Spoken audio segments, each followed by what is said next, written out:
Okay, so now step 3 is going to be getting him to go over it completely. But just like we do with all obstacles, when he puts 2 feet on there, what I want to do first is I'm actually going to back him up. Come on, got to get off of there. I know you like it there. Good. And then I'm going to go back to just reminding him that when he's not engaging with where I place his feet, that there is a lot of just good old-fashioned work to be done out here, where he can just move around and send in circles. Good boy. Now I'm gonna give him the opportunity to engage with the obstacle. What a pony. Good boy.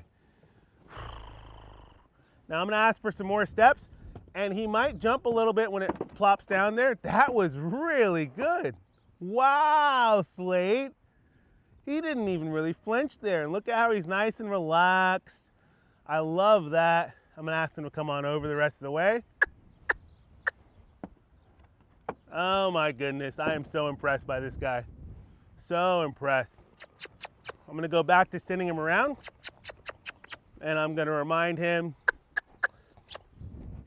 that anywhere other than where I direct his feet and place his feet, that he can choose that. He absolutely can, but all there is there when he picks something other than what I'm kind of asking him to connect with me with is work. And there's some horses who love to work, and they might work for quite a bit of time before they choose to connect with you, and that's okay too.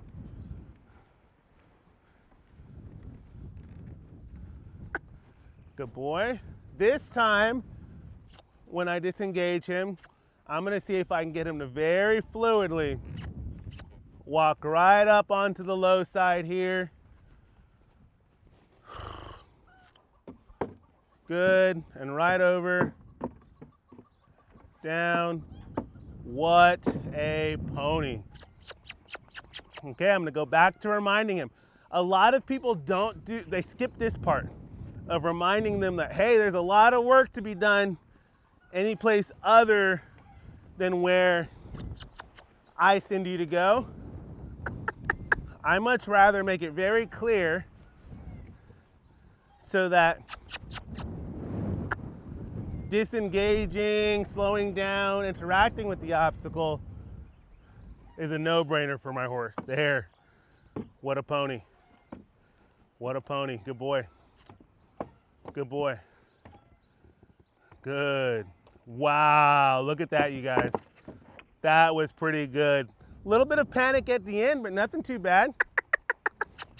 We're gonna send him back to work. I'm gonna remind him, even though it was a little panicky and worried at the end, that working through that bumping and moving is actually a lot easier than doing all of these circles and working around here.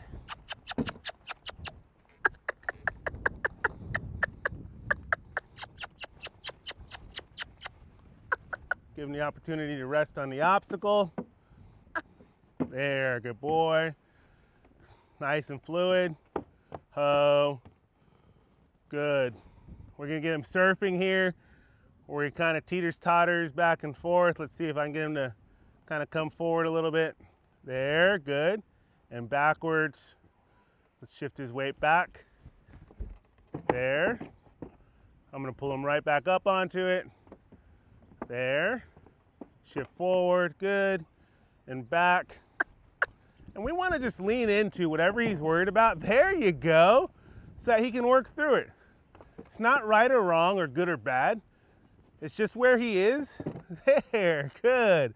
And we want to help give him that direction and leadership to know that he's got, hey buddy, yeah, nothing to, whoa, look how quiet you see how he's all bunched up in the end. He could have just jumped forward, right? But he's just like slowly parking himself back out. Now I'm really gonna rub and love on my pony and let him know that he's done an incredible job. This horse has so much heart, yes, and try. And look at that eye, he's so intelligent, so smart. For anybody who hasn't been following this horse would attack you like a pit bull, like he'd come at you teeth bared, like you couldn't even touch him or rub and love on him. and he's come such a long way. What a good job, Mr. Slate.